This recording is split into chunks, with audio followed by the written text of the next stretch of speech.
बाली वध कथा में हनुमान ने श्री राम के लिए सुग्रीव के साथ मित्रता बनाई और उन्हें प्रतिष्ठांतर करने के लिए प्रेरित किया।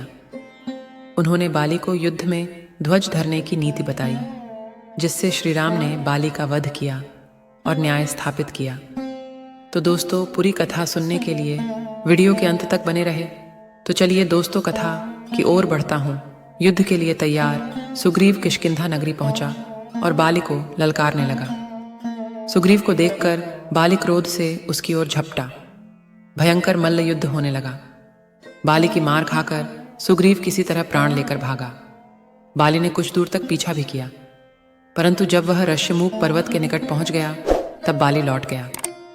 राम धनुष पर बाण चढ़ाए देखते ही रह गए। थोड़ी देर बाद राम भी सुग्रीव के पास पहुंच गए। राम को देखकर सुग्रीव को क्रोध आया। वह बोला, मुझको आपने धोखा दिया। यदि बाली को नहीं मारना था तो मुझे भेजा ही क्यों? देखते नहीं, उसने मेरी नस नस तोड़ दी है। सारे शरीर में भयंकर पीड़ा हो रही है। यदि भाग न आता तो वह मुझे मार ही डालता। राम ने अपनी कठिनाई बताई। तुम दोनों भाई शक्ल सूरत में इतने मिलते जुलते हो कि मैं बाली को निश्चय पूर्वक नहीं पहचान सका। धोखे में यदि बाण तुम्हें लग जाता तो बड़ा अनर्थ होता। इतना कहकर राम ने सुग्रीव को धीरज बंधाया। लक्ष्मण ने सुग्रीव के गले में नागपुष्पी की लता को माला की तरह पहना दी और राम ने सुग्रीव से कहा कि अब फिर युद्ध के लिए जाओ। सुग्रीव बहुत डरा हुआ था, परंतु राम के आग्रह करने पर वह चला गया और नगर के द्वार पर पहुंचकर सिंह की भांति गरजने लगा। बाली अंतःपुर में था। सुग्रीव की आवाज सुनकर वह पैर पटकता हुआ दौड़ा। बाली की पत्नी तारा बड़ी बुद्धिमती थी। उसने सोचा कि अभी अभी सुग्रीव हार कर भागा है, इतनी जल्दी फिर कैसे ललकार रहा है। जरूर कोई ना कोई बलवान योद्धा उसके पीछे है। इसलिए उसने बाली को जाने से रोका और कहा कि मैंने अंगद से सुना है कि अयोध्या के 2 वीर राजकुमार इधर आए हैं। कौन जाने सुग्रीव से उनकी मित्रता हो गई हो।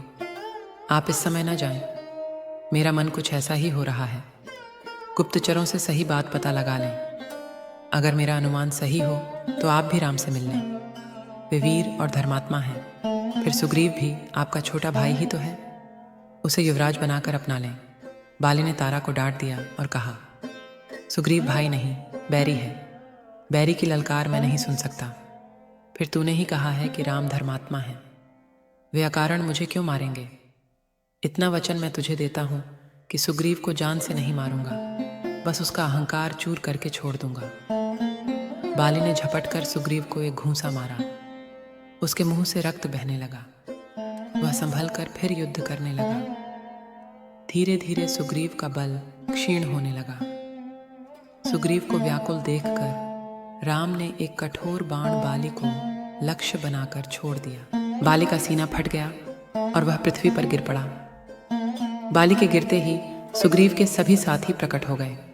बाली ने देखा कि सामने धनुष चढ़ाए राम खड़े हैं। बाली ने उनसे प्रश्न किया, मैंने आपका क्या बिगाड़ा था?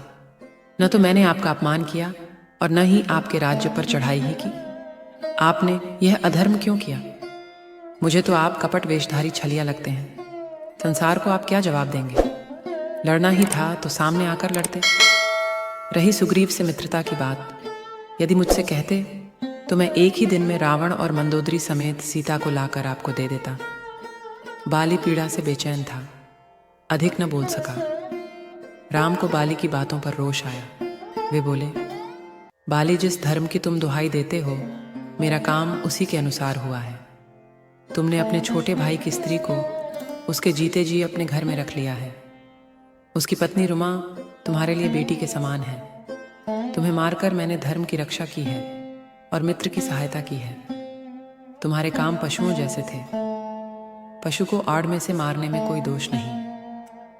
बाली ने राम से हाथ जोड़कर क्षमा मांगी और कहा, मुझे परस्त्री हरण का दंड मिल गया। अपने लिए मुझे कोई चिंता नहीं। मेरी पत्नी तारा अनाथ हो गई है और मेरा इकलौता बेटा अंगद भी अनाथ हो गया। इन पर कृपा कीजिए। राम ने सुग्रीव के सामने ही बाली को आश्वासन दिया। तभी तारा भी रोती रोती आई और पति से लिपटकर विलाप करने लगी। बाली ने एक बार आंख खोली और सुग्रीव को इशारे से अपने पास बुलाया और धीरे से कहा, सुग्रीव, मैं सदा के लिए जा रहा हूँ। पिछली बातों को भूल जाओ। किष्किंधा का राज मैं तुम्हें खुशी से देता हूँ। अंगद के अब तुम ही पिता हो। जानते हो कि वह कितने लाड प्यार से पला है। तारा के सुख सम्मान का ध्यान रखना। राम के काम में किसी प्रकार की ढील न करना। इतना कहकर बाली ने अपने गले की माला उतारकर सुग्रीव के गले में डाल दी।